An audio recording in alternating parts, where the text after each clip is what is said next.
Halo teman-teman, kenalin, aku Iren. Di sini aku nggak sendirian, aku bareng-bareng sama teman-teman aku. Ada Aku Eci. Aku Niken. Aku Anggi. dan aku Ani. Video ini merupakan proyek dari mata kuliah Psikologi Keluarga, di mana kami diminta untuk membuat psikoedukasi yang berkaitan dengan ketahanan keluarga. Nah, kelompok kami memilih untuk membuat video ini dengan mengambil tema yang kedengarannya berseberangan dengan ketahanan keluarga, yaitu perselingkuhan. Kenapa perselingkuhan? Jadi, di era digital ini, selingkuh merupakan hal yang sering ditemui dan sering memicu adanya keretakan dalam sebuah hubungan. Nah, sebelum kami membuat video ini, kami sudah membuat mini survei melalui Instagram kami masing-masing dengan memberikan polling dan juga pertanyaan kepada netizen.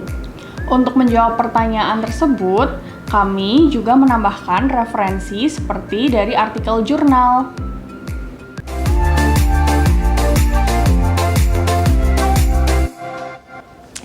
Oke teman-teman, sebelum kita membahas tentang perselingkuhan lebih lanjut, kita perlu tahu dulu nih, sebetulnya selingkuh itu apa sih? Nah, kemarin kan kita udah sebar tuh IG story mengenai perselingkuhan. Salah satunya yang kita tanyakan, menurut teman-teman selingkuh itu apa sih? Nah, terus banyak banget nih DM yang masuk dan isinya itu ada yang bilang kalau selingkuh itu jalan bareng, selingkuh itu chatting bareng, atau ada juga yang ngomong kalau selingkuh itu ya jelas aja berhubungan badan bareng gitu loh. Nah, di sini kami coba untuk mengambil perspektif dari social science gitu. Pada zaman dahulu, perselingkuhan itu dibagi menjadi dua, selingkuh secara emosional dan juga secara seksual. Secara emosional itu kayak ngasih perhatian, nanyain udah makan belum, makan apa, kayak gitu-gitulah, atau kirim-kirim love bombing gitu loh, emot-emot gitu. Nah, kalau yang seksual itu ya melakukan hubungan seksual baik dengan teman maupun dengan pacar rahasia atau dengan sexual worker.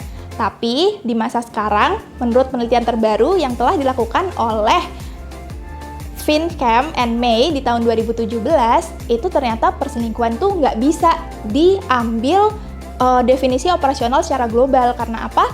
Karena hubungan ini nggak lepas dari sosial dan budaya. Dan ini erat banget kaitannya dengan value juga. Jadi sebetulnya perselingkuhan itu ya tergantung dari masing-masing pasangan. Mereka punya value apa, mereka punya boundary seperti apa. Ketika value dan boundaries itu sudah dilanggar, itulah yang namanya perselingkuhan.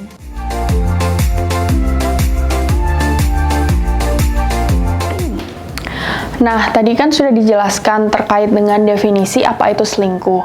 Kemudian, kami juga menyebarkan survei ke Instagram kami dengan menanyakan kenapa sih orang itu berselingkuh? Alasannya apa? Kenapa orang bisa berselingkuh? Jadi, kebanyakan dari teman-teman menjawab selingkuh itu diakibatkan oleh rasa bosan antar pasangan. Alasan lain berupa jarak yang ada di hubungan, atau konteks ini berbicara dalam long distance relationship. Kemudian adanya rasa iseng, berawal dari iseng, selingkuh itu bisa terjadi. Nah, berdasarkan sebuah penelitian yang berjudul Exploring Cheating Behavior Among Married Men and Women oleh Idemudia dan Malozzi tahun 2019, terdapat dua faktor yang berpengaruh terhadap alasan mengapa orang itu berselingkuh. Nah, dua faktor ini dibedakan menjadi faktor internal dan juga faktor eksternal. Keduanya saling berkaitan dan juga berhubungan. Nah, faktor internal ini disebabkan dari dalam diri individu, di mana ada rasa tidak puas, ada bentuk ketidakpuasan dari individu terhadap pasangannya. Dalam hal emosional, individu merasa bahwa kok pasangan saya itu tidak mau mendengarkan saya, kenapa pasangan saya udah nggak mau lagi quality time. Bahkan dalam hal seksualitas, jika perselingkuhan ini terjadi di dalam konteks suami istri. Nah, kemudian Dari faktor internal tersebut disambut faktor eksternal yang memengaruhi perselingkuhan juga berupa lingkungan yang mendukung perselingkuhan itu terjadi, serta adanya pihak ketiga yang dengan sengaja atau tidak itu mau berhubungan dengan orang yang sudah terlibat dalam hubungan romantis atau pernikahan. Nah, kedua hal ini sangat berkaitan erat sehingga timbulnya perselingkuhan.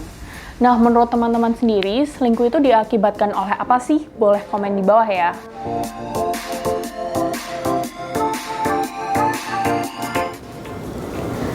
Oke, kemarin kita juga udah menanyakan ke netizen tentang bagaimana sih cara berselingkuh itu. Nah, dari beberapa jawaban yang masuk, banyak yang bilang bahwa sebenarnya cara selingkuh itu ada banyak. Tapi salah satunya bisa dengan cara menemukan orang yang baru. Nah, ternyata ada istilahnya terkait hal tersebut, yaitu alternatif monitoring. Jadi, dalam sebuah penelitian di tahun 2021, alternatif monitoring itu diartikan sebagai individu yang memikirkan alternatif partner atau orang lain selain partner yang dia miliki saat ini. Nah, alternatif monitoring ini kaitannya dengan perselingkuhan itu sifatnya dua arah. Jadi, ketika terjadi perselingkuhan, itu akan cenderung meningkatkan kesadaran individu tentang si alternatif partnernya ini. Nah, di sisi lain, memikirkan si alternatif partner juga bisa meningkatkan terjadinya perselingkuhan karena individu itu memiliki kesempatan untuk bisa terlibat dalam hubungan bersama dengan alternatif partnernya.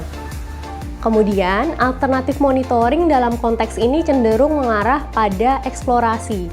Jadi, pintu itu dibiarkan terbuka dan memberi perhatian kepada alternatif partner itu bisa dilakukan sewaktu-waktu, serta bisa dilakukan dalam tingkatan tertentu.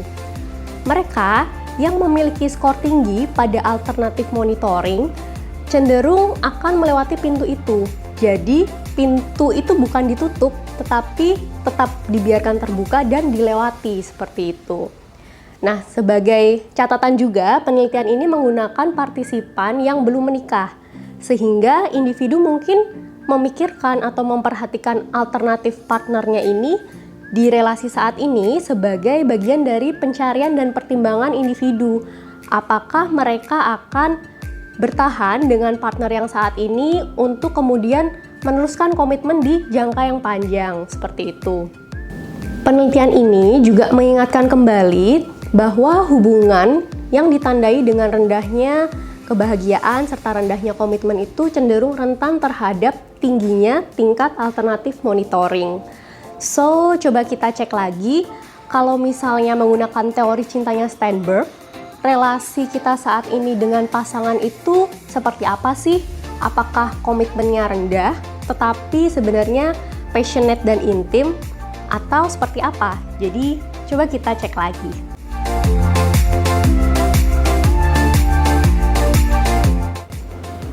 Nah, teman-teman, bicara tentang dampak dari perselingkuhan dalam konteks pernikahan, terlepas dari apapun jenis perselingkuhannya, perselingkuhan itu sebenarnya menyebabkan konflik yang besar dalam hubungan pasangan.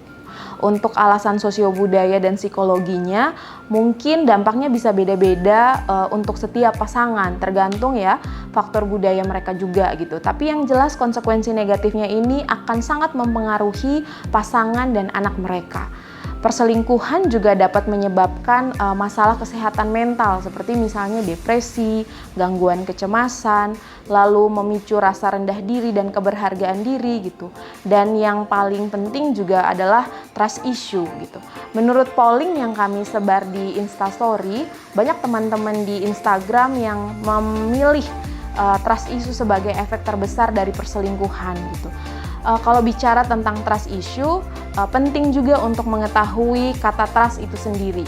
Kalau bicara tentang trust atau kepercayaan, ini berkaitan dengan keyakinan seorang individu gitu, bahwa orang lain itu jujur, orang lain itu dapat dipercaya atau reliable gitu. Dan ketika seseorang percaya terhadap orang lain, maka dia merasa dapat bergantung kepada orang tersebut karena orang itu memberikan sense safety atau secure kepadanya. Nah, kepercayaan ini jadi suatu dasar yang besar gitu ya, fondasi yang kuat buat suatu hubungan, entah itu di hubungan kerja, hubungan pertemanan, atau bahkan dalam hubungan romantis. Nah, tanpa rasa percaya akan sulit bagi individu ini untuk bisa menjalin hubungan yang sehat, yang juga sifatnya jangka panjang gitu ya, yang langgeng. Kenapa demikian? Karena rasa percaya ini akan memberikan seperti tadi yang saya sampaikan, sense of security dan safety yang memungkinkan individu atau kita bisa relax gitu, nggak selalu on guard gitu. Jadi kita dengan nyaman bisa jadi diri kita sendiri, tanpa takut dihakimi gitu, tanpa harus selalu yang nunjukin sisi baik-baik gitu. Mungkin istilahnya di sini being vulnerable gitu ya. Serta ketika kita merasa rileks, kita bisa bersandar pada orang lain, entah itu mencari bantuan, entah itu minta nasihat atau afeksi dan lain sebagainya gitu. Nah, masalahnya adalah ketika bicara tentang perselingkuhan dan kepercayaan ini, masalahnya dengan perselingkuhan adalah perselingkuhan itu menghancurkan fondasi yang paling dasar dari suatu hubungan, yaitu rasa percaya. Akibatnya apa? Muncullah yang namanya dengan trust issue. Kalau kita mau lihat perilaku-perilaku yang jadi indikator dari trust issue, kita mungkin bisa lihat bahwa pasangan yang ada perselingkuhan di dalamnya cenderung salah satu itu sering sekali mengasumsikan kemungkinan-kemungkinan yang terburuk gitu. Bisa ini berlanjut kemudian pada sikap yang reaktif gitu, mudah marah gitu, mudah curiga mungkin gitu ya. Lalu cenderung mungkin ada yang self-sabotage gitu. Ada juga yang cemburunya sampai pada level yang nggak logis. Karena sebenarnya kalau dalam relasi nggak mungkin nggak ada cemburu, tapi dalam hubungan mereka yang punya trust issue, cemburunya ada pada level yang tidak logis.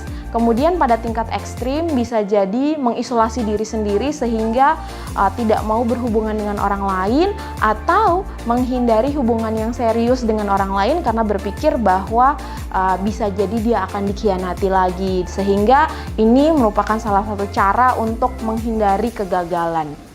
Nah, individu dengan trust issue ini seringkali selalu struggling gitu ya untuk membangun hubungan yang sehat dan long last dengan orang lain. Sehingga perlu mendapat support dari lingkungan yang ada di sekitarnya gitu. Lebih lanjut, kita akan melihat bagaimana cara mengatasi trust issue ini.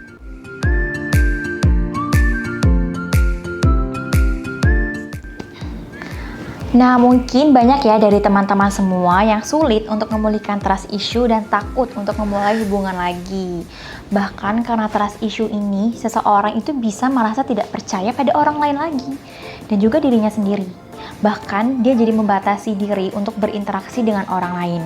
Nah, dari hasil jawaban question box kemarin, ada nih netizen yang bilang kalau salah satu cara untuk memulihkan trust issue adalah dengan memberi ruang untuk dirinya sendiri dan meyakinkan diri kalau tidak semua hal negatif yang dipikirkan itu benar. Nah, ada juga nih netizen yang bilang kalau kita harus berdamai dengan diri sendiri, memaafkan diri sendiri, dan juga kita harus bisa menerima apa yang telah terjadi kepada kita. Kemudian setelah itu kita berusaha untuk belajar dari keterpurukan itu dan mencoba untuk membuka lembaran baru dengan fokus dengan tujuan yang ada di depan. Jadi kita menjadikan pengalaman kita di belakang itu sebagai pembelajaran yang membantu kita lebih baik lagi ke depannya, bukan menjadi hal yang malah menghambat kita, membuat kita terngiang-ngiang dengan sakit di masa lalu, tapi cukup jadikan pembelajaran saja.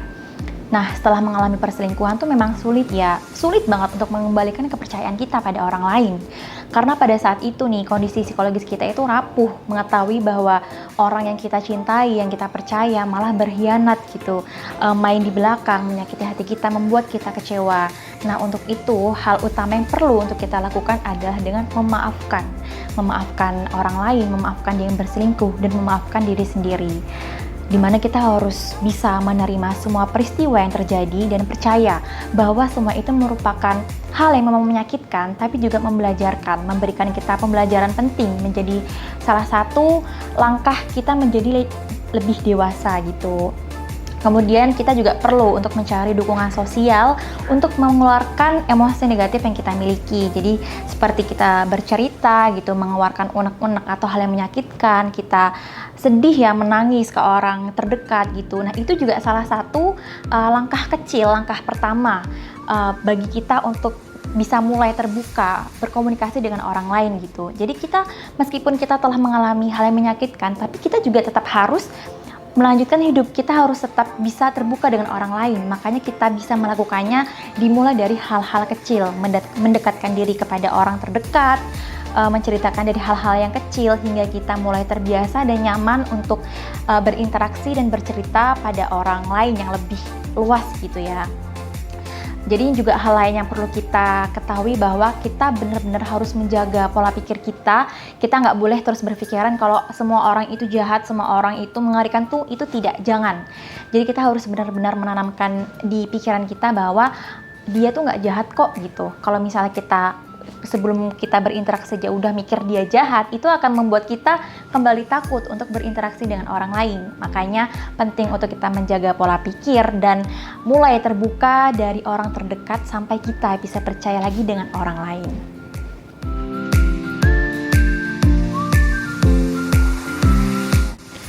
Jadi teman-teman, ada langkah untuk mengantisipasi agar perselingkuhan tidak terjadi dalam sebuah hubungan. Yang pertama, membangun ikatan emosional yang secure. Yang kedua, tetapkan boundaries baik secara emosional maupun secara perilaku. Yang ketiga, praktikkan kongruensi. Yang keempat, memelihara nilai-nilai yang menjunjung tinggi monogami. Dan yang kelima, membangun coping yang sehat bagi individu dan juga pasangan. Oke teman-teman, sekian video penjelasan tentang perselingkuhan dari kami. Semoga bermanfaat ya bagi kalian semua. Jangan lupa like, share, dan subscribe. Terima kasih semuanya. Dadah!